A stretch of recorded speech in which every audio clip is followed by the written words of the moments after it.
Welcome to Kitco News. I'm Niels Christensen, and welcome to our continuing coverage of Mines and Money Online Connect Virtual Mining Conference. Today, we're talking to Joe Mazumdar, editor of Exploration Insights. Joe, welcome to the show. Thank you very much for being with us today. Thanks for having me, Niels. So let's jump right into this. We're staring down the barrel of $1,800 gold. A lot of projects look good at these higher prices, but I'm sort of wondering, even if a project looks good, should it be built at these prices? Have we learned from the sins of 2011? Well, I guess the gold companies right now appear to have learned from the sins as they continued to use U.S. gold dollar reserve prices of about $1,200, $1,250. That might come up, and now we're seeing feasibility studies ramping up to about $1,400. But the question really is, how do you finance these projects, and are the people that are funding these projects going to be using $1,700 gold price or $1,400 or $1,500? That's really the question. But retail and potentially institutional equity like the leverage that these sort of marginal projects provide. So if you like that, I'd recommend go for liquidity. Go for companies with good working capital, and hopefully they never build it. So, it's the opposite of Field of Dreams. Don't build it and they will come. Okay, so what do you think? What's the state of the mining sector then? I mean, is it, we've actually seen a really good rally off of the lows that we saw in March. So is money coming back into the sector? Definitely. I mean, the thing is that we saw the sort of same thing for different reasons in 2008 during the global financial crisis. When I was working with Newmont, we saw, a big drop in the gold price. But at that time, gold companies were really concerned about their financial state because they didn't know where they were going to get money from. They pulled back on all their capital expenditures and exploration, everything. But this time, financially, a lot of the gold companies are in a better spot. What we're seeing is the reaction more from the base metal companies in terms of pulling back capital and things like that. But financially, the gold companies are in a much better state. They've taken their write-offs. They've got their gold reserves at about $1,250, and obviously gold is like at $1,750. So those sort of companies have done really well. You could double with a Barrick, from mid-March, or a Newmont. So, but now I think what we're seeing is that has played out to some degree, and now we're seeing it going down to the mid-tiers, the junior producers, and we've seen a lot of recapitalization. I mean, historically, not a big number, but still, in terms of what we've seen later, the industry's been down so long. I mean, this all looks up to them, I guess. But we've seen a lot of financings come up of exploration companies, but mostly gold, mostly precious metals, and silver is picked up as well. So we were talking offline, and I thought this was interesting. You saying, money's flowing back, but maybe not from financial institutions. What does this mean for the mining sector if banks aren't playing a role in the capitalization? So banks potentially would play a role in bigger diversified companies that have less of their risk in one asset. The single asset ones, if we focus in on that are developing, the question is, are the banks, what kind of price deck are they using? And I can guarantee you it's not 1,700. So if your marginal project barely makes a double-digit IRR return at around this price, then it's hard to see how the banks would actually lend you money. But what we have seen is private equity playing a larger role in developing a lot of these single asset companies.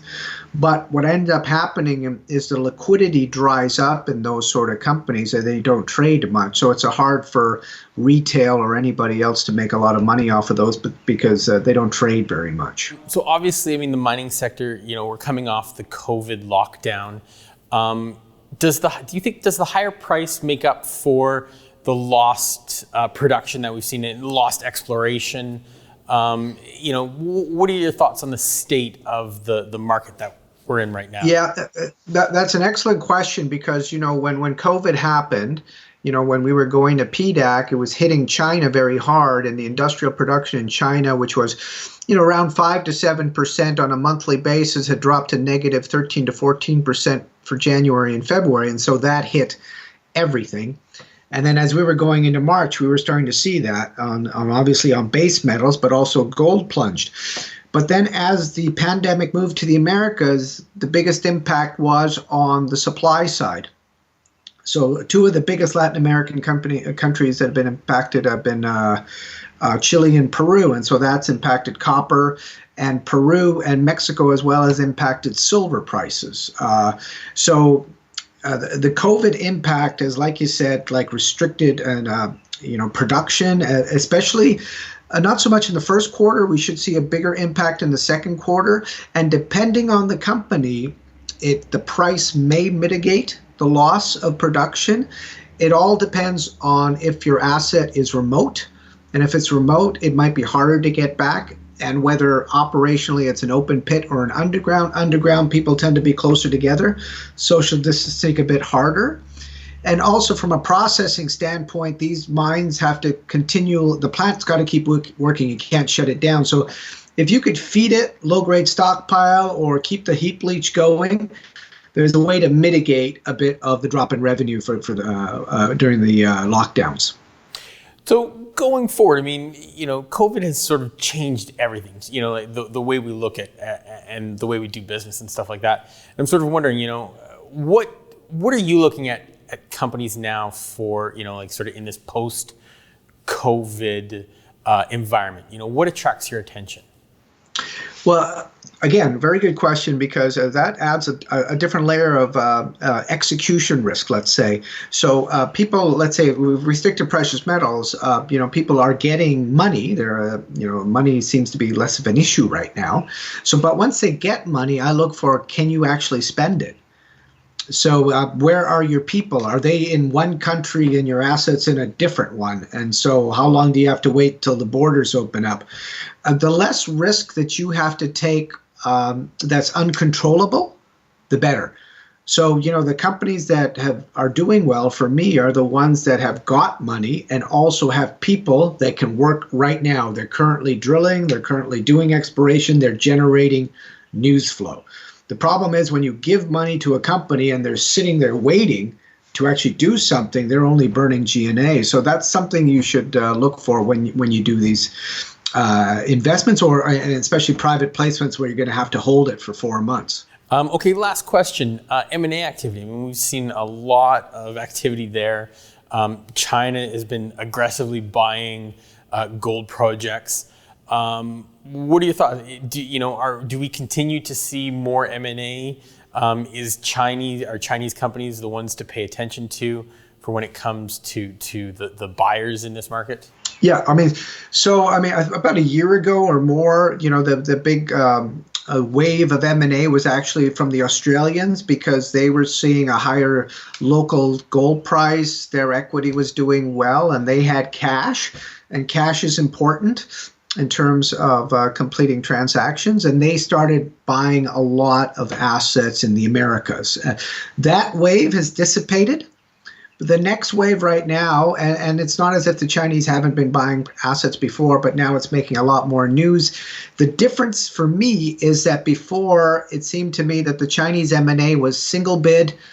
They take the asset, not much of a premium, and they wouldn't compete with anybody. Now it seems like they're a bit more aggressive, like Guyana Goldfields. I think it was Shandong, I think it was.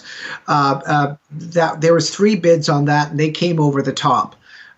They also came over the top on Namdini, on Cardinal's asset in northern Ghana, on top of Nordgold. So that is a lot. That's more aggressive than I remember it before. These projects tend to be on the edge a bit with respect to either technical or execution risk, but they're advanced, and the key is for it to be advanced either in feasibility study, range in reserves like Cardinal, or in producing like Aurora, and that's definitely their window.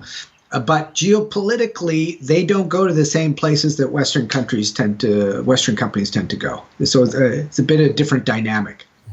So if we do see aggressive bidding and we see sort of asset values go up, is that a good thing for the mining sector at this point? I mean, because we have seen absolutely. I mean, cash bids by Western companies is a sign that we got a really good market. But we've been seeing cash bids by Australians who are ASX listed who need to do it, and by Chinese companies that are Hong Kong or Shanghai listed that also need to do it. What we do see is a lot of like friendly takeovers. Everything's pliable. People are capitulating. They want to sell their assets, one, because they're tired of operating it, two, because they'll never be able to raise the money to build it. And you've got people with the financial wherewithal to actually put in that money and resolve some of that risk. Joe, this has been a fantastic conversation. Thank you very much for your time today. Thanks for having me. I appreciate it. Cheers. Thank you for watching Kitco News. For all our coverage at Minds and Money Online Connect Conference, go to kitco.com. Stay safe and stay healthy.